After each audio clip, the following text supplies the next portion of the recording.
Hello দর্শক, welcome back to my channel.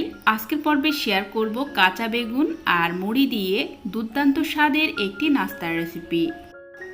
খুব কম সময়ে বাড়িতে থাকা দু একটা উপকরণ দিয়ে বানিয়ে ফেলতে পারবেন এই জমজমাট মুখরোচক নাস্তাটি।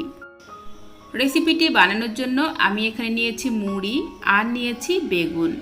বেগুনগুলোকে এখন সুন্দর করে স্লাইস করে কেটে নেব, ঠিক এভাবে। খুব বেশি পাতলা করবেন না, আবার খুব বেশি মোটা করবেন না, ঠিক এভাবে মিডিয়াম সাইজ করে বেগুনগুলো কেটে নিতে হবে। এবার আমরা চলে যাব পরবর্তী স্টেপে। এবার এখানে একটা মিক্সিং বোলে নিয়ে নিচ্ছি 4 টেবিল চামচ পরিমাণ বেসন। এবার এই বেসনে দিয়ে দেব সামান্য একটু কালো জিরে, সামান্য একটু হলুদের গুঁড়ো, আর দিয়ে দিচ্ছি হাফ চা চামচেরও কম আদা রসুন বাটা। লবণ দিয়ে দিলাম স্বাদ মতো, দিয়ে এখন খুব ভালো করে বেসনটাকে এভাবে মিশিয়ে নিতে হবে। খুব ভালোভাবে মিশিয়ে নেওয়ার পর এখন অল্প অল্প পানি দিয়ে একটা ব্যাটার বানিয়ে নেব। আর এই ব্যাটারটা কিন্তু খুব বেশি ঘন হবে না, আবার খুব বেশি পাতলাও করা যাবে না, মিডিয়ামভাবে বানিয়ে নিতে হবে ব্যাটারটা। তো এখানে আমি থিকনেসটা দেখিয়ে দিচ্ছি, ঠিক এরকম করে বানিয়ে নিতে হবে। তো এখানে ব্যাটারটা বানানো কমপ্লিট। অন্যদিকে আমি কিছুটা ব্রেড ক্রাম্বস নিয়ে নিয়েছি। এবার আমি যে বেগুনগুলো স্লাইস করে কেটে রেখেছিলাম, একটা একটা পিস আমি এভাবে প্রথমে বেসনের ব্যাটারে ডুবিয়ে নেব। জাস্ট আলতো করে ডুবিয়ে নিতে হবে। এরপর আমি ব্রেড ক্রাম্বসে খুব ভালো করে একটু কোটিং করে নেব 2 পিঠ। আপনারা এখানে ব্রেড ক্রাম্বসের পরিবর্তে বিস্কুটের গুঁড়োও নিয়ে নিতে পারেন। তো এখানে সুন্দর করে আমি কোটিংটা করে নিচ্ছি, এভাবে আপনারাও করে নেবেন। তো এভাবে একটা একটা বেগুনের স্লাইস কোটিং করে একটা সাইডে রেখে দেব। আর এই সেম পদ্ধতিতে আমি বাকি বেগুনগুলো ঠিক এভাবে বেসনের ব্যাটার, তারপরে ব্রেড ক্রাম্বসের কোটিং দিয়ে রেডি করে নেব। আর এই কোটিং পর্বটা কিন্তু খুবই সহজ, আপনারা যে কেউ এটা এভাবে বানিয়ে নিতে পারবেন। তো এখানে আমি সবগুলো বেগুনের স্লাইস এভাবে রেডি করে নিয়েছি। এখন হচ্ছে এগুলো ভেজে নেওয়ার পালা।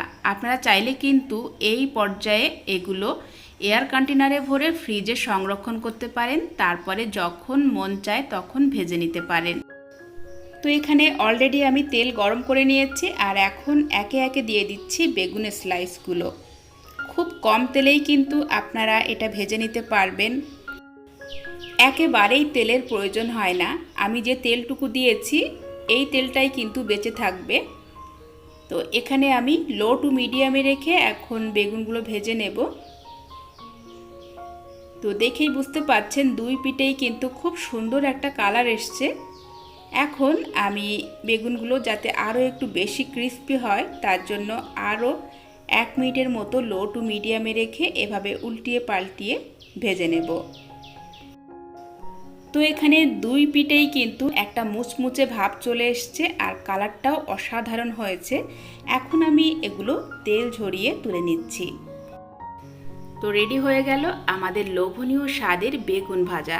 আপনারা এটাকে বেগুনের কাটলেটও বলতে পারেন, বেগুনের পকোড়াও বলতে পারেন। আর এগুলো দেখতে অনেকটা কেএফসি চিকেনের মতো হয়েছে, তো অবশ্যই ট্রাই করবেন। তো এখানে বেগুনটা রেডি হয়ে গেল। এবার আমি যে মুড়িটা নিয়েছিলাম সেই মুড়িটা রেডি করব। তার জন্য এখানে আমি 2টো কাঁচা লঙ্কা কুচিয়ে দিলাম আর কয়েকটা গোটা রসুনের কোয়া। এরপর দিয়ে দিচ্ছি কিছুটা কারি পাতা। কারি পাতাটা দিলে দারুণ ফ্লেভার আসে, অবশ্যই দেওয়ার চেষ্টা করবেন। তবে হাতের কাছে না থাকলে ধনিয়া পাতা কুচিও দিয়ে দিতে পারেন। এবার খুব ভালো করে এটা ভেজে নেব যতক্ষণ না সুন্দর একটা গন্ধ বেরিয়ে আসে।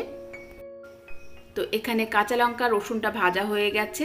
এখন আমি দিয়ে দিচ্ছি মুড়িটা দিয়ে এখন খুব সুন্দর করে এটা একটু ভেজে নেব। মোটামুটি 1 থেকে 1.5 মিনিট ধরে ভেজে নিলেই মুড়িটা অনেক মুচমুচে হবে।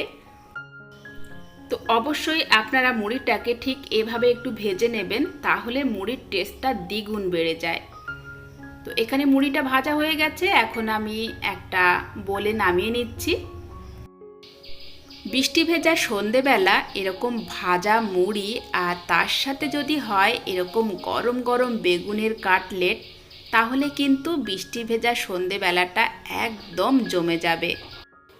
খুবই কম খরচা কিন্তু এগুলো বানাতে, বাড়িতে থাকা দু একটা উপকরণ দিয়েই কিন্তু আপনারা এই লোভনীয় স্বাদের অসাধারণ এই রেসিপিটা বানিয়ে নিতে পারবেন। হঠাৎ করে বিকালবেলা চায়ের সাথে কিছু চটপটা খেতে মন চাইলে আপনারা ঝটপট এই রেসিপিটা বানিয়ে পরিবারের সবার মন জয় করে নিতে পারবেন। আশা করি এই সহজ রেসিপিটি আপনাদের সবার ভালো লেগেছে। ভালো লাগলে প্লিজ একটি লাইক দিতে ভুলবেন না, শেয়ার করবেন রেসিপিটি, আর সেই সাথে চ্যানেলটিকে সাবস্ক্রাইব করে রাখবেন। আর অবশ্যই কিন্তু আমাকে কমেন্টস করবেন আজকের রেসিপিটি কেমন লেগেছে। সবাইকে অসংখ্য ধন্যবাদ জানিয়ে আজকের পর্ব থেকে বিদায় নিচ্ছি। দেখা হবে আগামী পর্বে।